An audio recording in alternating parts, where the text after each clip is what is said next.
Hello and welcome to another episode of Pages from Apache County History with Dolly Patterson. Lyman Lake State Park, popular destination for boaters, water skiers, fishermen, and others coming to enjoy camping, hiking, and relaxing at this little lake. The reservoir itself is 1,500 acres, fed by snowmelt from Mount Baldy and Escadilla Mountain, the second and third largest mountains in Arizona. But today we are going to visit a tragic past of this little lake that many may not be aware of.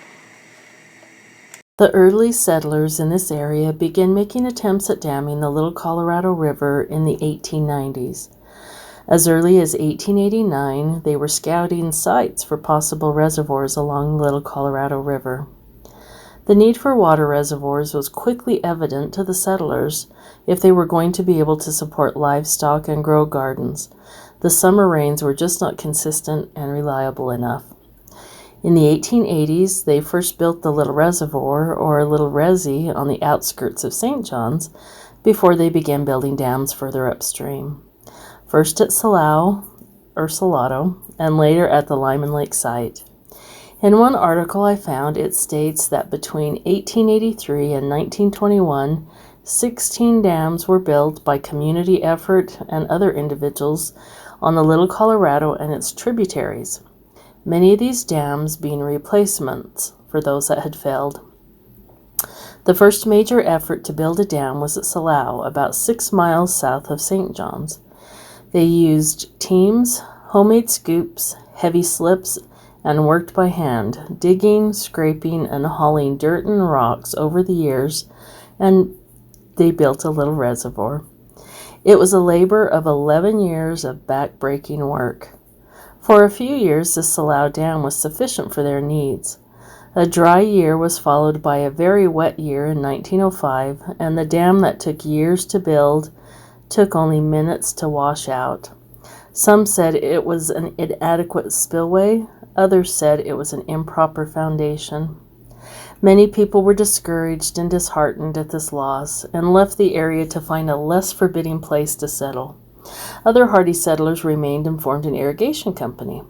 They called it the Lyman Irrigation Company in honor of Mormon apostle Francis M. Lyman, who had taken a personal interest in the little community and its efforts to build a dam and remain in the area.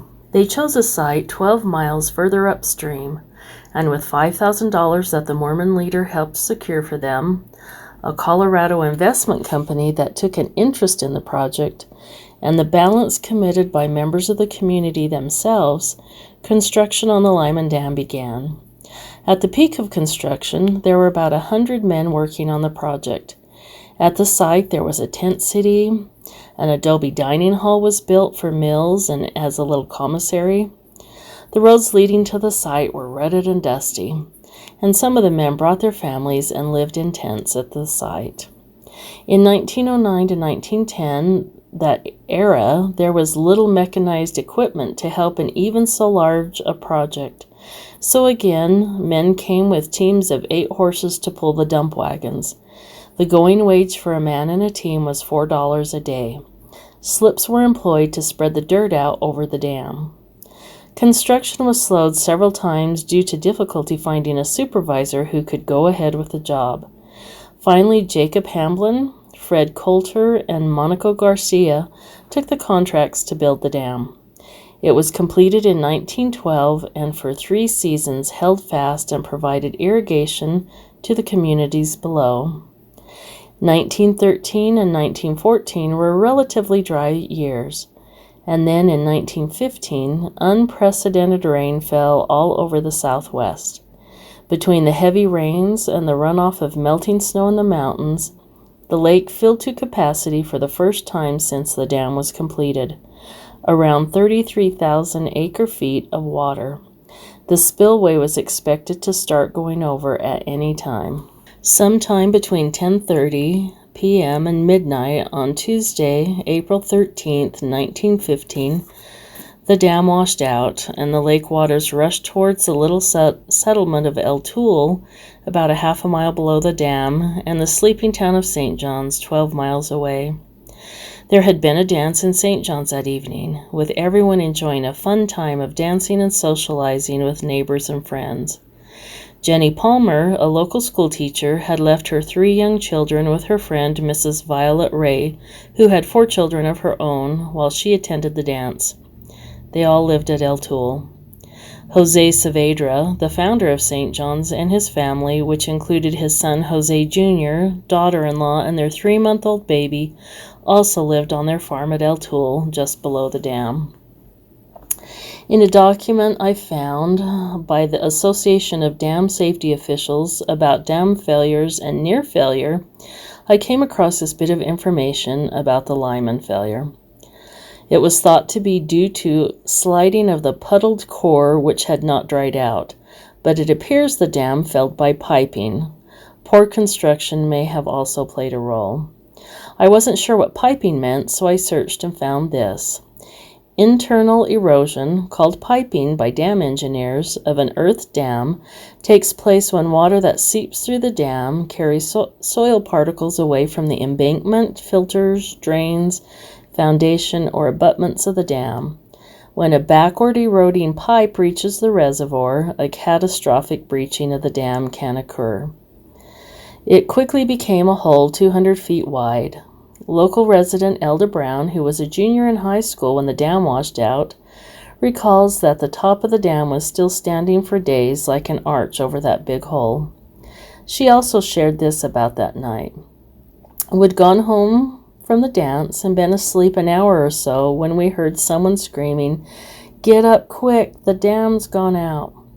I'll never forget the terrible roar that water made as it rushed nearer and nearer to town. It was so dark. We had no electricity or streetlights. All that could be seen was a lantern bobbing as people rushed here and there to see that everyone was warned and safe. The homes of about 300 people of St. John's, mostly Hispanic families who lived close to the river, were flooded, and many of them, which were of adobe construction, were washed away with all the occupants' belongings still inside. The flood waters reached a depth of 3 feet in areas of town near the river. The flood continued down the Little Colorado River through Hunt, Woodruff, Holbrook, and Winslow in Navajo County, washing out all of the bridges and smaller dams along the way, as well as sweeping away fences and livestock that were caught by the floodwaters. The greatest tragedy of this failed dam was the 8 people who lost their lives when it went out, all of them residents of El Tule. Mrs. Ray and all the children were fast asleep when the floodwaters rushed into their home at El Tule. She was able to carry her 2 youngest daughters, Ethel, age 6, and Lily, age 4, to safety, and attempted to go back for Hazel, age 8, and the other children, but was unable to reach them before she, Hazel, and 17-year-old Dewey, along with the 3 Palmer children, Gerald, age 8, Louise, age 7, and Carol, age 4, were all swept away by the rushing current. Little Hazel's body was never found. They are all buried in the St. John City Cemetery. Also tragically lost at El Tule were Jose Saavedra Jr.'s wife and 3-month-old baby. One article stated that they lie in unmarked graves at the St. John's Catholic Cemetery, but that isn't confirmed. Another tragedy, not often mentioned in relation to the dam failure, was the huge financial loss to the settlers. Almost simultaneously, both local banks in St. John's, the Stockman's State Bank and the Stock Growers Bank, became insolvent. All cash invested in Lyman Water shares was lost, and most men in the vicinity were forced into bankruptcy. Early settler Leroy Gibbons was the largest individual stockholder in the project, with shares amounting to $9,000. He also had lent money to friends who wanted to invest but didn't have the means. When the dam went out, he spent a week helping with the search for the bodies of flood victims, before going home and realizing for the first time that he was absolutely penniless. He declared bankruptcy, and it took him until 1941 to get completely out of debt. Hard work and perseverance is what defined the early settlers all along the Little Colorado River, and although beat down time and again, And discouraged and disheartened by tragedy and loss, they would not give up. These gritty settlers once again dug in, banded together, and were finally successful in damming the Little Colorado River. The rebuilding of the dam that still stands today is much too long to include here, and is perhaps another episode, along with the story of the little abandoned community of Las Tuces that lies below the waters of Lyman Lake, which had to be evacuated when they built the dam. We still enjoy the fruits of their labors all these years later. And I hope that all who see this video will have a great respect and appreciation for these determined pioneers who came before us, worked so hard through so many sacrifices, and didn't give up.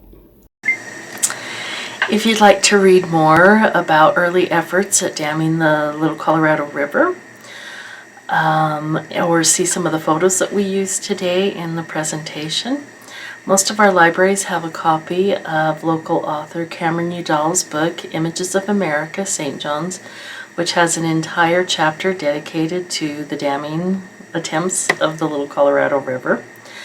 The Apache County Historical Society Museum also has this book available, as well as photos of the Ray family and other information about the Lyman Lake disaster. Thank you for joining us. We hope you enjoyed today's episode and hope you join us again next time for another page from Apache County History.